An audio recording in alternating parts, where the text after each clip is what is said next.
할렐루야, 잘 오셨습니다. 주님의 이름으로 축복합니다. 자, 오늘의 말씀 보겠습니다. 오늘의 말씀은 요한계시록 5장입니다. 요한계시록 5장. 제가 지금 계시록 말씀을 계속 나가고 있는데 이거 일주일에 한 번씩 하기에는 너무 시간이 많이 걸릴 것 같아서 우리 틈나는 대로 제가 계시록 말씀을 올려드리도록 하겠습니다. 계시록 말씀이 왜 중요하냐면요, 우리가 또 분별을 해야 돼요. 그쵸?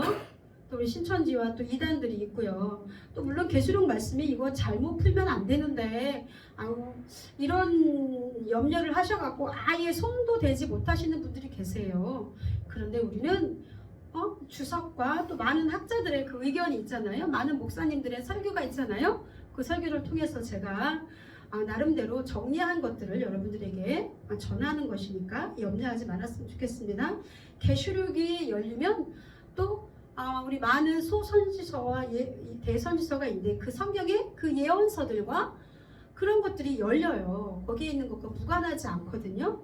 심판에 대해서, 미래에 대해서 하나님께서 말씀하시는 것들이 예언서에도 많이 있어요. 그래서 이 요한계시록 중요한 줄 믿습니다. 요한계시록 5장 보겠습니다. 요한계시록 5장은 지금 14절까지 있지만 제가 7절에서 10절까지만 읽고서 전체적으로 여러분들과 한번 나누고자 합니다. 요한계시록 7절입니다. 7절에서 10절 펴신 줄 알고 다 같이 봉독하도록 하겠습니다. 그 어린 양이 나와서 보좌에 앉으신 이의 오른손에서 두루마리를 취하시니라. 그 두루마리를 취하심에 네 생물과 24장로들이 그 어린 양 앞에 엎드려 각각 검은과 향이 가득한 금대접을 가졌으니 이 향은 성도들의 기도들이라. 그들이 새 노래를 불러 이르되 두루마리를 가지시고 그 인봉을 떼기에 합당하시도다.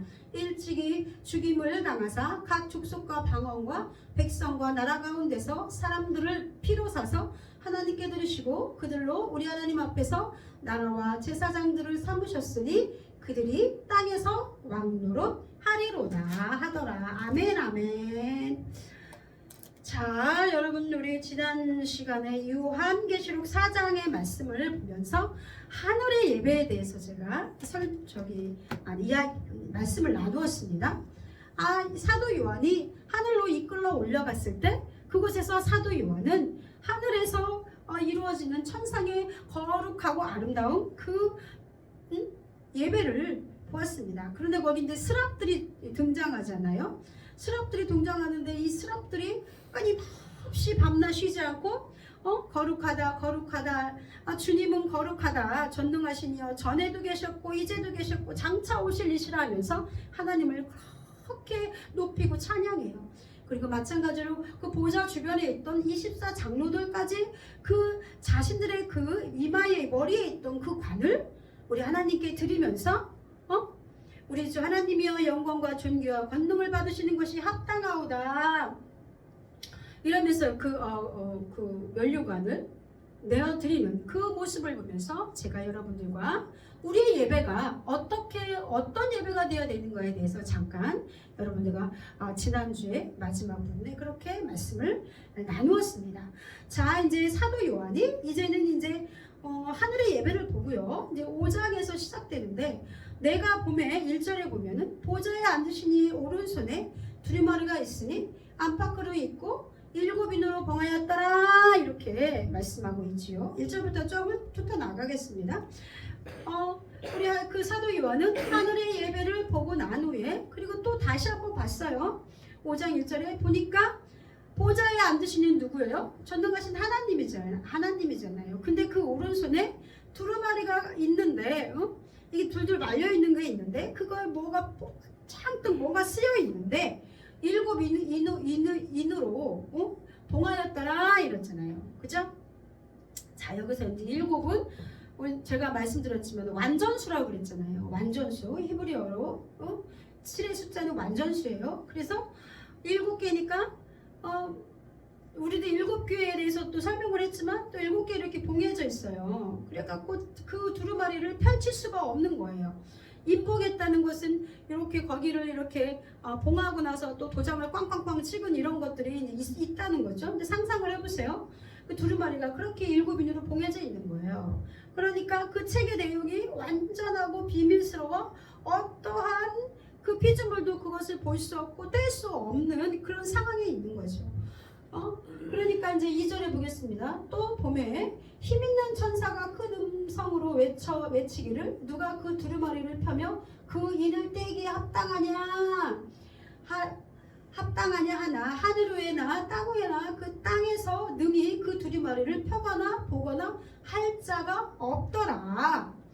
그러니까 이제 그 힘있는 천사니까 이제 뭔가 이렇게 막 이렇게 힘있게 외치고 앞에 나와서 이게 반장처럼 천사 중에서도 그런 천사가 있는 것 같아요. 어떤 천사 하나가 이제 이렇게 큰 음성으로 이는 아무도 뗄 수가 없다 이렇게 말씀하고 있는 거예요.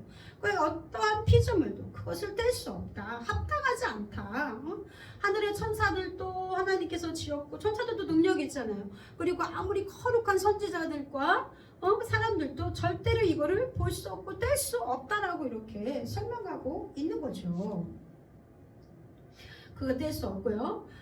그리고 4절에 그 두루마리를 펴거나 보거나 하기에 합당한 자가 보이지 아니하기로 내가 크게 울었더니 라고 이렇게 말씀하고 있습니다.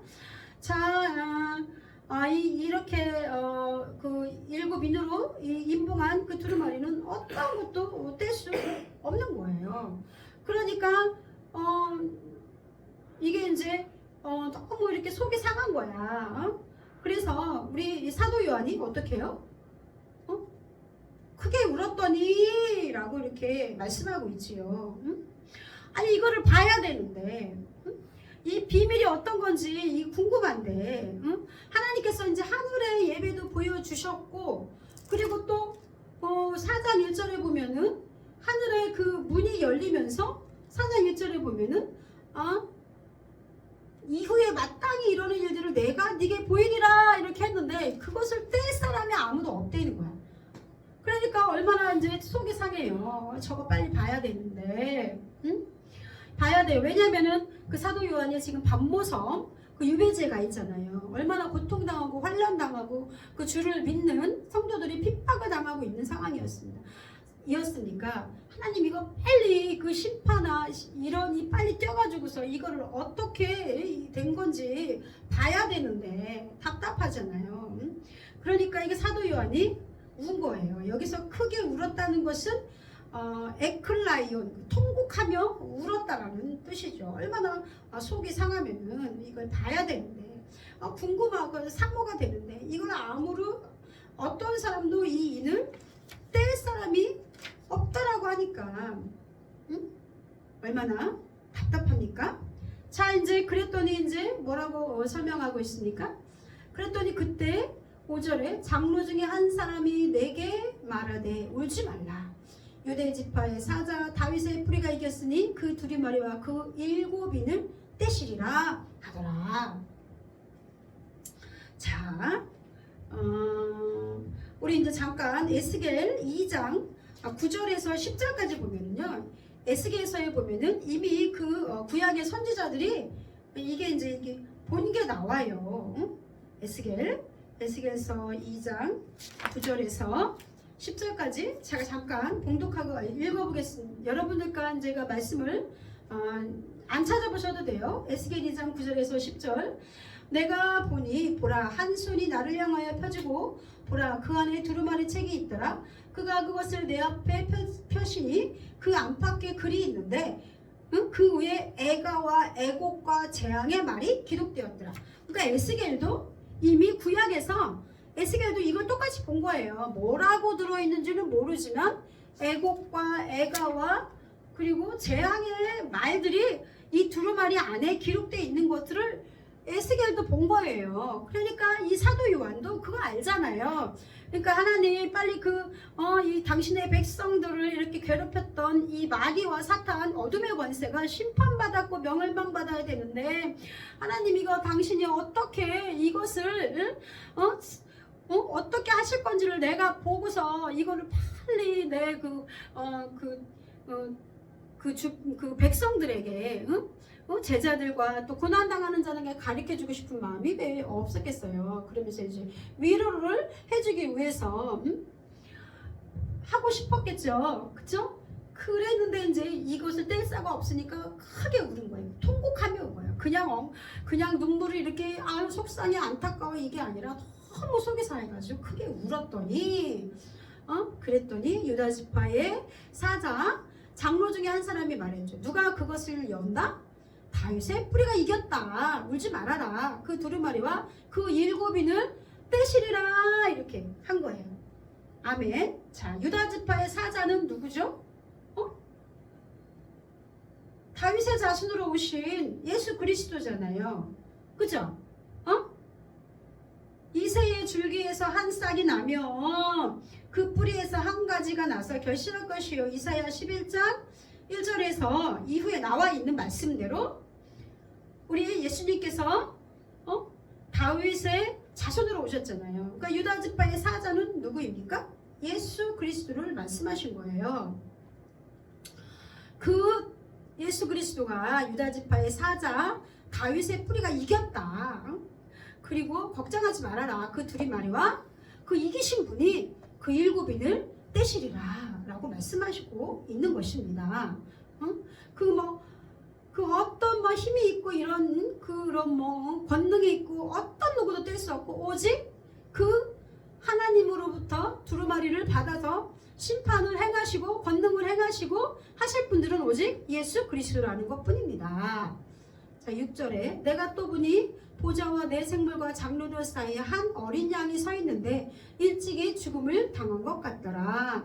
그에게 7뿔과 7눈이 있으니 그 눈들은 온 땅에 보내심을 받은 하나님의 영이니라.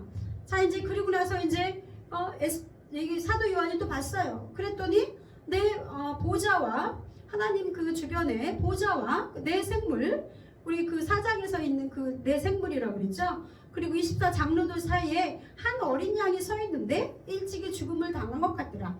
그러니까 저는 이렇게 생각해요. 이제 환상으로 하늘에 올라가서 보여지는 건데, 하늘에 올라가서 이제 봤다고 제가 했잖아요. 그거는 이제 몸과 육신이 같이 올라갔는지, 몸과 영혼이 같이 올라갔는지, 아니면 그 영만 올라갔는지는 모르지만 아마 영만 올라가지 않았을까라고 추측한다고 그랬죠. 그리고 많은 사람들이 그렇게 해석을 하시는 분들이 많다고 그랬죠.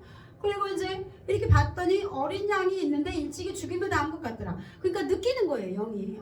저분은 이미 어린 양은 한번 죽었다, 살아나셨구나 라는 그것을 영으로 느끼는 거죠. 그랬는데 그에게 뭐가 있었냐면은 7뿔과 7눈이 있다. 근데 이 눈들은 온 땅에 보내심을 받은 하나님의 7영이더라 라고 이렇게 자세하게 설명을 하고 있어요. 사도 요한이 그것들을 보면서 이제 안 거예요.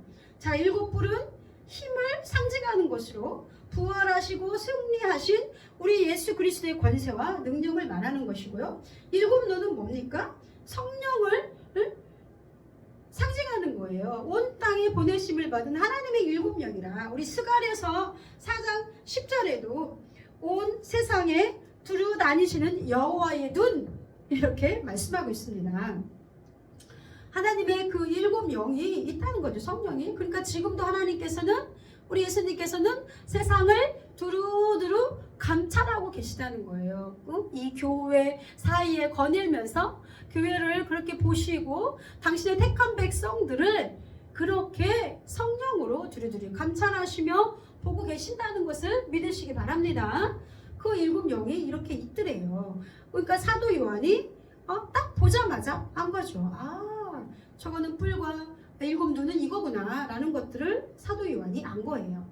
7절에 보겠습니다. 그 어린 양이 나와서 보좌에 앉으신 이의 오른손에서 두루마리를 취하시니라.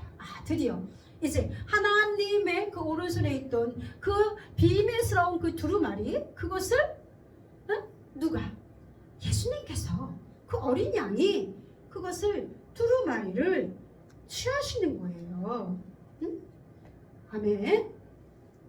그리고 내 생물과 24 장로들이 그 어린 양 앞에 엎드려 각각 검은고와 향이 가득한 금대접을 가졌으니 이 향은 성도의 기도들이라. 자 이제 책을 취하셨다는 것은 뭐냐면 어린 양께서 아버지로부터 그 두루마리를 취하시고 그 속에 있는 그 내용들, 그 모든 것들, 세상의 모든 통치가 이제 어린 양을 통해서 이루어지고 성취된다는 것을 알 수 있는 것입니다. 아멘. 이제 그 다음에 이제 우리 오늘 이 시간 제가 여러분들께 또 특별히 말하고자 싶은 것은 여러분들과 같이 봉독한 두루마리를 24장 주님이 예수님께서 어린 양이 취하셨는데 그랬더니 그리고 나서 내 생물과 스랍들과 24장로들이 어린 양 앞에 엎드려서 검은고와 향이 가득한 금대접을 가지고 왔대요. 그랬더니 그게 이 향이 뭐예요? 성도의 기도들이라. 여러분 그 거룩하고 깨끗한 아주 그냥 정말 불순물이 섞이지 않은 그 대접 안에 이 향기가 뭐예요?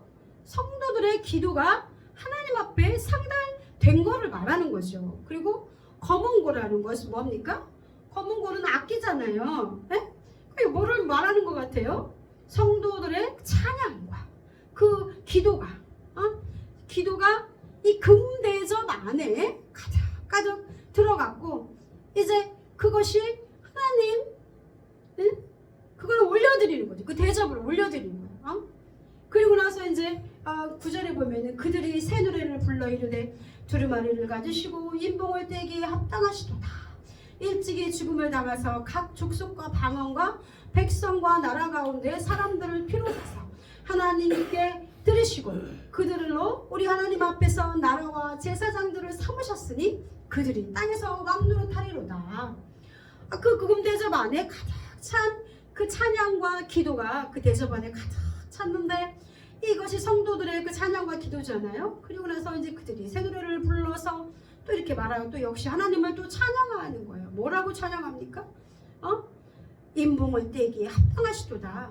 일찍이 죽음을 당하사 예수님께서 누구를 위해서? 우리를 위해서, 당신의 백성들을 위해서 십자가에 피 흘려서 돌아가시고 그리고 또 그 구원을 이루셨잖아요. 그것 때문에 승리하셨잖아요. 예수님이 하나님의 아들이기 때문에 힘과 파워로 내가 사단의 그 권세를 멸하리라 그러면서 뿅뿅뿅 이게 아니라 우리 주님께서는 당신의 온전히 십자가에 못 박혀 죽으심으로 인해서 완성을 하신 거예요. 구속 사역을. 그 하나님께서 예수님께서 죽지 않고 사셨다면 십자가에서 내려오셨다면 이런 일들은 이루어지지 않았겠죠. 여러분들 그래서 영광 앞에는 항상 죽음이 있어야 된다는 거예요. 거룩한 죽음. 우리 예수님이 십자가에서 죽으신 것처럼 그 영광만 그냥 얻어지는 것이 어디 있겠습니까?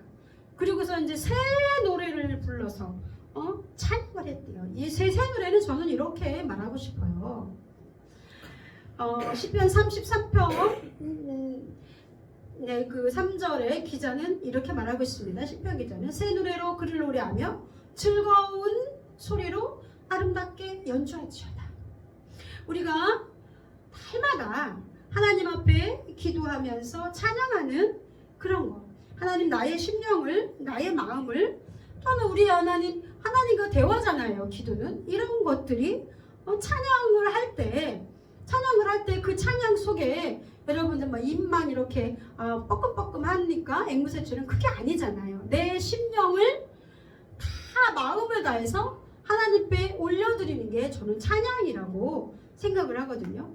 물론 이제 그냥 찬양합시다 이러니까 그냥 이렇게 그냥 부를 수 있어요. 그러나 우리가 어떤 하나님 앞에 진짜 간절함으로 올려드리는 그런 찬양과 기도는요, 거기에 당연히 우리 심령의 곡조가 담길 수밖에 없는 거죠. 찬양을 부르면서 하나님 내가 오늘 너무나 기쁜 일이 있어요. 하나님 너무 감사해요. 이러면서 찬양을 또 흥얼흥얼하고, 또 우리가 또 속상하고 힘든 일이 있을 때 하나님 내가 이거 해결을 어떻게 해야 될지 모르겠어요. 너무 힘들지만 하나님 아버지 내 마음을 아시죠? 이러면서 주님에게 또 흥얼흥얼하면서 또 올려드리는 거. 우리가 오늘 이 시간 사도 요한이 정말 애통하면서 하나님 앞에 그 울었던 그 울음처럼 우리가 기도하면서 펑펑 눈물을 흘리면서 울어본 적이 있습니까? 대성통곡하면서요?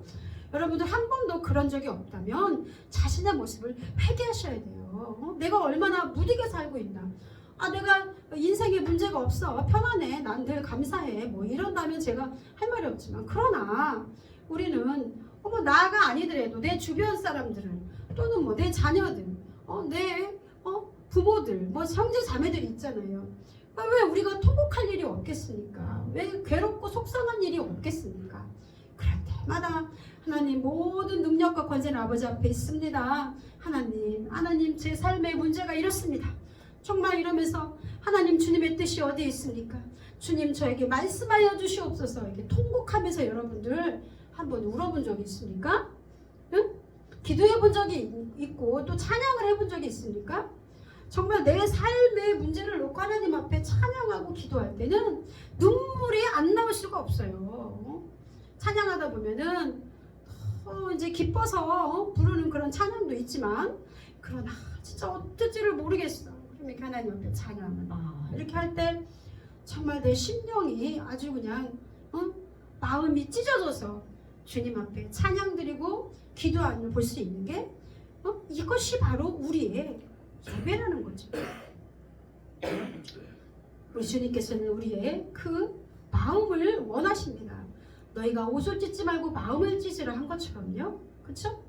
회개함과 탄식함으로 여러분 하나님 앞에 또 감사함으로 기도하는 이 모든 것들이 금 대접에 올려서 그것이 하나님 앞에 향기로운 그 제사로 올려진다는 것을 믿어지는 여러분들 되기 원합니다.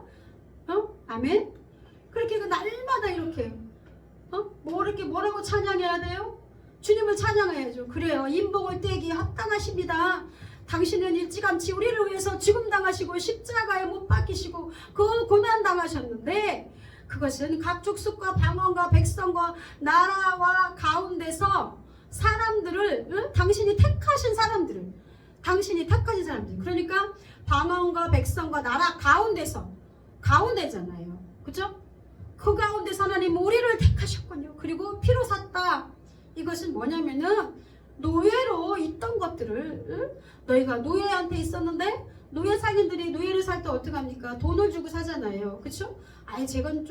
쟤는 내가 얼마를 줘야 되겠어. 그리고 나서 그 돈값을 지불했을 때 그것은 예전에 그 주인 것이 아니라 돈을 지불한 사람, 그 사람이 바로 주인이 되는 거예요. 그런데 뭐로 샀다고요?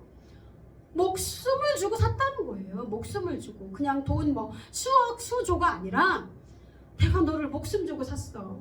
이 노예를 사단의 마귀의 눌림에 있고 죄의 종으로부터 종으로 살아서 죽을 수밖에 없고 멸망할 수밖에 없는 너희를 내가 피로 산 거야. 노예에서 산 거야. 무엇으로?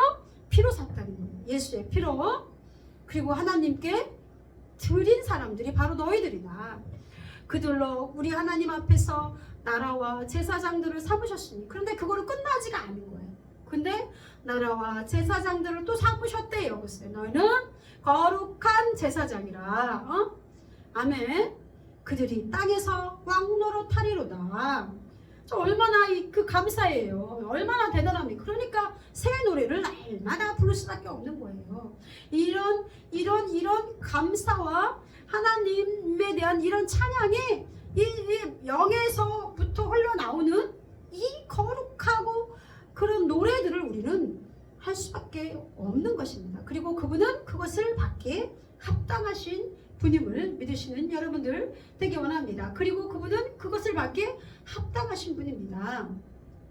자, 여기서 땅에서 왕노릇하리라, 이것은 많은 분들이 어떻게 해석을 하냐면 그리스도의 재림을 통해 그리스도와 더불어 너희들은 온전히 왕노릇할 거야 라는 것을 의미하는 것으로 천년왕국, 천년왕국을 의미하는 거예요. 그 천년왕국에서 이제 모든 심판과 저주가 끝나고 모든 전쟁이 끝나고 우리 예수님과 같이 천년왕국에서 너희들은 영원히 왕노릇할 거야 라고 이렇게 말씀하고 있는 것입니다. 자, 그러면 핍박당하는 그 당시 사도 요한의 그 시대에 살았던 그 사람들에게 이게 얼마나 위로의 말씀이 되겠습니까? 그리고 또 오늘 이 시대를 살아가는 우리에게 또 도전이 됩니다. 여러분들 이렇게 주님과 같이 그 천년왕국에서 영원히 왕노릇하기 원하십니까? 어떻게 해야 돼요? 잘 믿어야죠. 예? 무슨 일이 있어도 주님을 절대로 여러분들 배교하거나 놓치거나 딴 길로 가지 마시고 그 커다란 길이 비록 아름답게 보이고 부하게 보여도 좁은 길을 통해서 믿음을 지키며 가는 여러분들 되길 주님의 이름으로 축원합니다. 아멘. 자, 또 13절에 보겠습니다. 내가 또 들으니 하늘 위와 땅 위와 땅 아래와 바다 위와 또 그 가운데 모든 피조물이 이르되 보좌에 앉으시니와 어린 양에게 찬송과 존귀와 영광과 권능을 세세토록 돌릴지어다 하니 내 생물이 이르되 아멘 아멘 하고 장로들은 엎드려 경배하노라. 자, 우리 첫 번째 우리 4장에서는 우리 하나님 천사의 예배를 통해서 전능하신 주 하나님께 다 경배하는 그런 모습들을 보았어요. 이제 5장에서는 이제 우리 예수 그리스도에게 예수님께 그 어린 양에게 찬송과 존귀와 영광을 세세토록 돌릴지어다 하면서 모든 피조물들이 우리 11절에 보니까 내가 또 보고 들음에 보좌와 생물들과 장로들을 둘러서 많은 천사의 음성이 있으니 그 수가 만만이요 천천이요. 자, 만만이요 천천이라는 것은 엄청 히브리 그런 숫자적으로 봤을 때 굉장히 많다라는 그런 의미라고 그랬잖아요.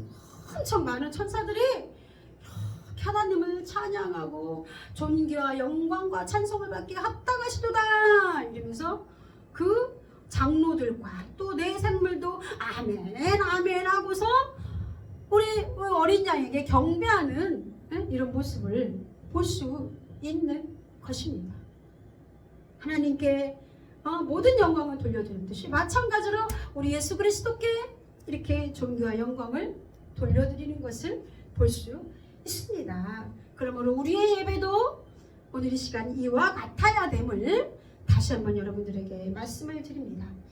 여러분들 우리 계시록 4장 1절에 보면은 이후에 마땅히 이런 일들을 네게 보이리라 라고 선지자를 통해서 이렇게 사도 요한을 통해서 말씀하시잖아요. 그런데 마찬가지로 제가 또 말하고 싶은 것은 이사야서 42장 9절에 보면 보라 내가 전에 예언한 일이 이미 이루어졌느니라 이제 내가 새 일로 고하노라 그 일이 시작되기 전에라도 너희에게 이르노라.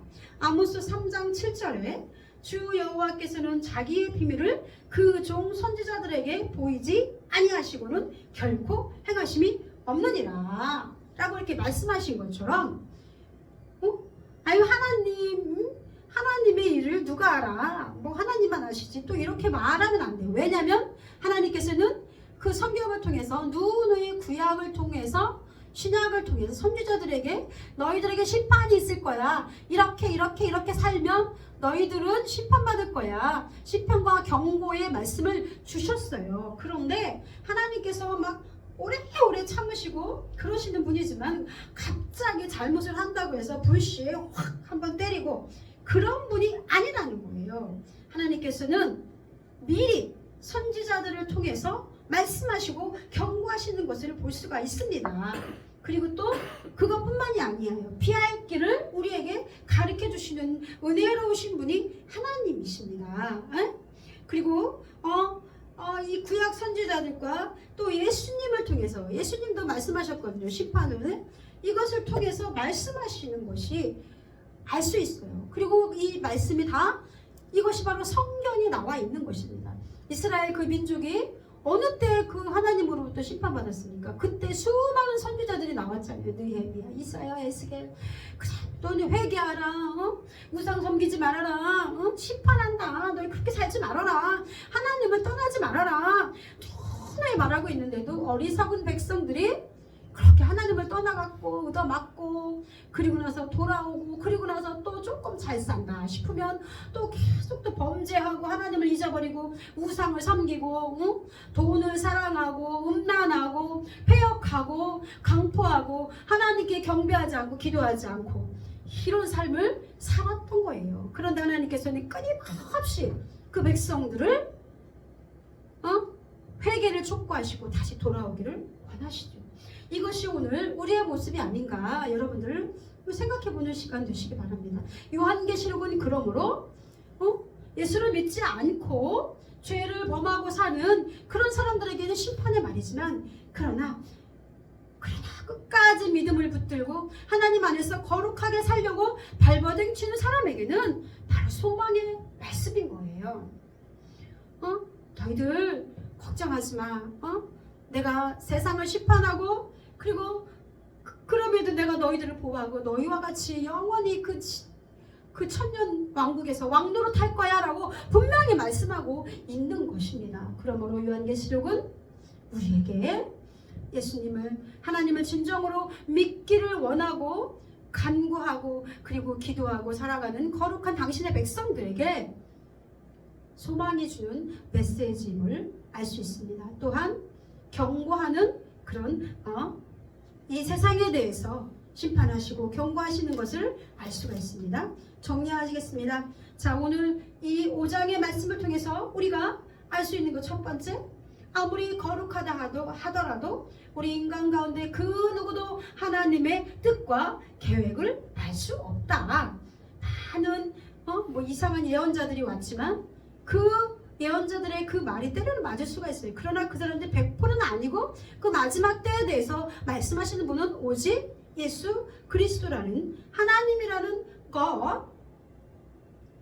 그러므로 우리는 그 허황된 것이 아니라 마음을 탁 잡고 하나님의 말씀을 붙잡아야 돼요. 그러면서 어떤 일이 있을 때 주변에서 나를 소란스럽게 한다, 세상이 소란하다 그랬을 때 하나님 말씀하여 주옵소서 그랬을 때 하나님이 말씀을 통해서 우리를 깨우치시고 알게 하시는 것을 믿으시는 여러분 되기 원합니다.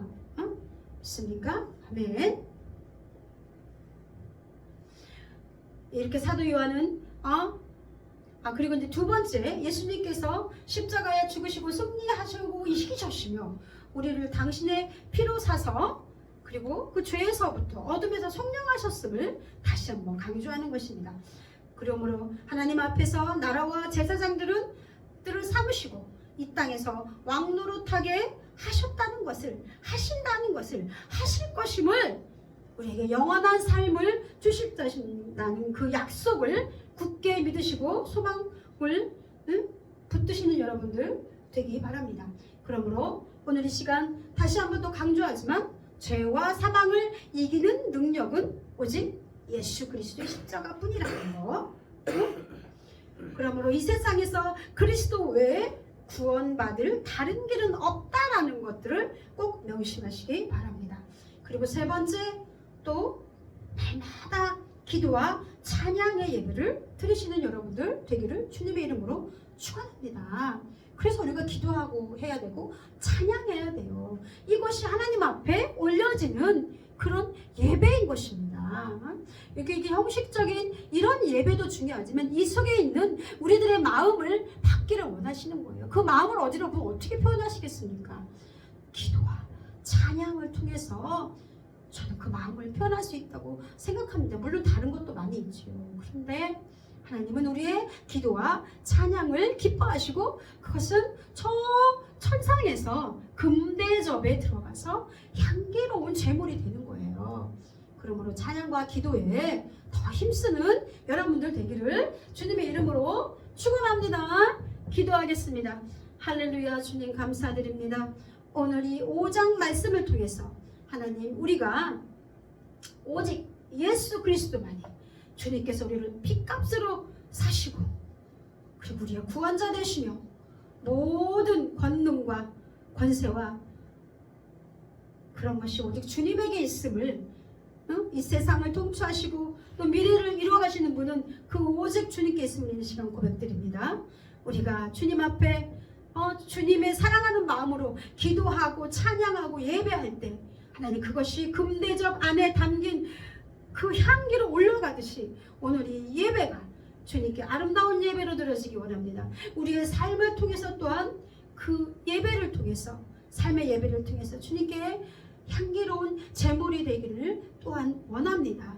하나님 모든 영광과 존귀와 권능을 아버지께 돌려드리는 저희들 되기 원합니다. 감사드립니다.